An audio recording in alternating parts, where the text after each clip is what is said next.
Bienvenue dans notre série des paroles de motivation. Notre chaîne YouTube, Josaphat Mambweni TV. Que mon Dieu vous soit favorable. Shalom, shalom. On se retrouve encore dans cette série des paroles de motivation. Moi, je suis le frère Josaphat Mambweni. Je suis de la République démocratique du Congo et je vis spécialement dans la ville portuaire de Boma. Alors, je suis adorateur, chanteur et prédicateur de l'Évangile. Merci pour nous accorder votre oreille, de nous donner de notre temps pour que nous puissions vous communiquer ce que Dieu a mis dans notre cœur. Comme vous le savez, la parole de Dieu, elle ne change pas, elle restera, mais c'est ce monde qui partira. La parole de Dieu jouera et continuera à jouer un rôle central dans la vie des hommes ici-bas. La parole de Dieu, c'est une lampe à nos pieds, une lumière sur notre sentier. La parole de Dieu fournit de nombreuses solutions et des réponses pratiques aux problèmes que nous rencontrons ici-bas sur la terre. Jésus-Christ, la Bible dit, il est cette parole qui est venue pour sauver l'humanité. Alors, de quoi allons-nous parler spécialement aujourd'hui? Je voudrais vraiment que tu me prêtes ton oreille, ne zappe pas, n'arrête pas la prédication. Allons-y jusqu'au bout. Certainement que Dieu pourra te communiquer une piste de solution qui pourra te sortir d'une situation qui traîne, une situation qui patauge dans ta vie. Ici, il s'agirait de parler à tous les enfants de Dieu, même que vous soyez apôtres, prophètes, surtout les chantres de Dieu. Ce message est important vraiment pour vous. Je vais vous lire un passage intéressant. Nous sommes dans le livre d'Actes, le chapitre 16. Nous commençons par le verset 24. Les geôliers ayant reçu cet ordre, les jeta dans la prison intérieure et leur mit les cèpes aux pieds. Vers le milieu de la nuit, Paul et Silas priaient et chantaient les louanges de Dieu et les prisonniers les entendaient. Tout à coup, il se fit un grand tremblement de terre, en sorte que les fondements de la prison furent ébranlés. Au même instant, toutes les portes s'ouvrirent et les liens de tous les prisonniers furent rompus. Ah, merci Seigneur pour cette merveilleuse parole, cette merveilleuse histoire. Paul et Silas faisaient l'œuvre de Dieu. En faisant cette œuvre, les autorités n'étaient pas très contentes de la façon dont la foule répondait. Ils mirent la main sur eux et ils vont mettre en prison. Mais là, en prison, ils ne sont pas restés inactifs. Ce sont des serviteurs de Dieu. Ce sont des hommes de Dieu qui entretiennent de très bonnes relations avec leur Père. Ils ont fait quoi? Ils ont commencé à prier, puis ils vont chanter les louanges de Dieu. Les résultats furent étonnants. Il y a eu un grand tremblement de terre. Alors, le thème que je vous propose, c'est la préparation, les services, les résultats. Ici, je voudrais insister. Ils ont commencé d'abord à prier. Ça, c'est la préparation. Ils ont chanté des louanges, c'est les services. Et les résultats ne se firent pas attendre. Il y a eu un grand tremblement qui a bouleversé l'environnement où ils étaient. Je m'adresse spécialement ici aux hommes de Dieu et surtout aux chantres de Dieu. Vous qui organisez des séminaires, des campagnes d'évangélisation, des conventions, des concerts, des grands symposiums, certainement que quand vous préparez votre activité, vous vous dites, il y aura beaucoup de foule, il y aura beaucoup de gens, il faut des moyens à réunir, des moyens financiers pour la réussite de cet événement.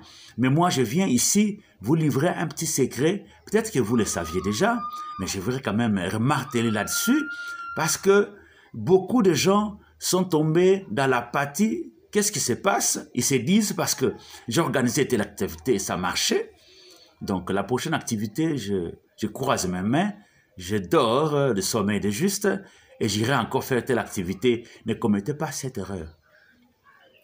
Les méthodes qui vous ont permis de remporter les succès doivent être rééditées. C'est important. J'ai une idée qui me traverse la tête. Je crois que vous connaissez l'histoire de Samson. Il a remporté plusieurs victoires aidé par Dieu, mais plus tard trahi par sa femme parce qu'il a fini par livrer les secrets de sa force. Les Philistins tombent sur lui. Il dit quoi? Je m'en sortirai comme les autres fois. Ne prononce jamais une telle phrase, homme de Dieu. Parce que hier, j'ai organisé un concert, ça marchait.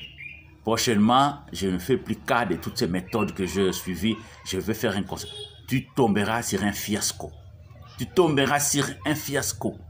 Israël a vaincu Jéricho. Ils ont pris toutes les précautions telles que Dieu les a orientés. Il faut faire le tour de la ville, il faut marcher comme ça, et au dernier jour, au 7e tour, vous allez sonner de la trompette, il y aura des résultats, et ça marchait. Mais quand il fallait aller combattre Aïe, ils ont fait fi des orientations divines, ils ont dit, comme nous avons gagné la grande Jéricho, la petite Aïe, nous allons la vaincre. Ils sont tombés devant Aïe. La préparation pour tout événement s'avère indispensable. La prière, c'est le nez. La prière, c'est l'atout principal qui prépare votre esprit pour que vous puissiez affronter les événements que vous allez rencontrer. Vous croyez dans cet événement, vous allez réunir n'importe qui. Les sorciers viendront, les magiciens vont vous combattre, les diables seront au rendez-vous pour perturber vos activités. Mais la prière, elle crée une atmosphère favorable à l'intervention de la puissance divine. Ils priaient et ils ont chanté. Il y a un tremblement de terre. Vous organisez un séminaire, une convention, quelle que soit la durée que prendra cette activité, prenez le temps dans la prière. S'il faut entrer en retraite, entrez en retraite. Cherchez la face de Dieu. S'il faut gêner, gênez. C'est au cours de ces moments de prière que Dieu vous donnera des orientations assez claires. C'est au cours de ces moments de prière que Dieu va vous remplir de puissance qui va vous permettre de pouvoir faire les services avec excellence et produire des résultats escomptés. Même moi, quand je prends mon temps pour vous communiquer la parole comme ça, je me prépare à prière avant de passer par ces services. Vous voyez la vidéo que je tourne ici? J'ai fait plusieurs vidéos. Il y en a même 8 qui ont raté. J'ai dit, Seigneur, aide-moi. Ça, c'est la 9e vidéo que je fais. Et je crois que c'est la bonne. Parce que je me suis préparé et les services, je crois qu'il y aura beaucoup de vues. Parce que ce que nous transmettons, c'est la parole de Dieu. Je me fais fi des autres considérations. Moi, mon souci, c'est vous transmettre la parole de Dieu. Si nous allons aussi, toujours dans les livres d'Actes jusqu'au chapitre, quand vous allez juste au début de l'Église, c'est encore merveilleux, merveilleux, merveilleux, bien-aimés dans le Seigneur, je vous l'ai dit, quand les apôtres, Jésus va partir au ciel, il leur dit, allez vous retrouver, restez ensemble. Ils ont commencé à prier. La Bible dit dans le chapitre 2, les jours de la Pentecôte, ils étaient tous ensemble dans le même lieu. Ils étaient en train de prier, de prier. Le Seigneur n'est plus là, mais il continue à prier. Il prie, il prie, il prie, il prie. Je ne sais pas combien de temps ils ont fait, mais ils ont prié suffisamment. Ces jours-là, le Saint-Esprit est tombé. Ils furent tous remplis du Saint-Esprit. Ils parlaient dans de nouvelles langues. Quand ils sont sortis de cette chambre haute, Pierre se présente pour parler au peuple de Dieu. La Bible dit, ils eurent le cœur vivement touché. Pierre a profité de cette occasion pour mettre l'évangile à sa place. 3000 âmes gagnées. 3000 s'il vous plaît. Que le résultat? Tout ça c'est le fruit de la préparation. Ah, homme de Dieu, pasteur, prépare-toi avant de faire les services. Même s'il s'agit d'une simple prédication de la semaine, prépare-toi conséquemment pour que Dieu t'utilise à bon escient et à 100% afin que le peuple de Dieu vive les miracles de Dieu. Si tu bâcles la préparation, ton service va être bas. Si tu bâcles la préparation, les résultats, tu n'en auras pas, même dans ton église. Si tu négliges la prière à l'église, l'église ne va pas évoluer. Si tu négliges la prière pour ton concert, le concert sera un fiasco. Si tu négliges tous les éléments que je viens de mentionner ici, tu auras tout perdu. La préparation, le service, puis les résultats. Ils priaient, puis chantaient les louanges de Dieu, et ensuite vint le tremblement de terre, tout fit ébranler. Bien-aimé dans le Seigneur, tu as été fortifié, tu es un homme de Dieu, tu es chanteur de Dieu, tu es même un simple chrétien, tu veux faire ton voyage, tu veux faire des affaires, vous voulez sortir le matin pour le travail, Prépare-toi dans la prière. Cette prière va te mettre dans une position telle que tout ce que tu vas faire dans la journée va réussir. N'oublie pas d'aimer.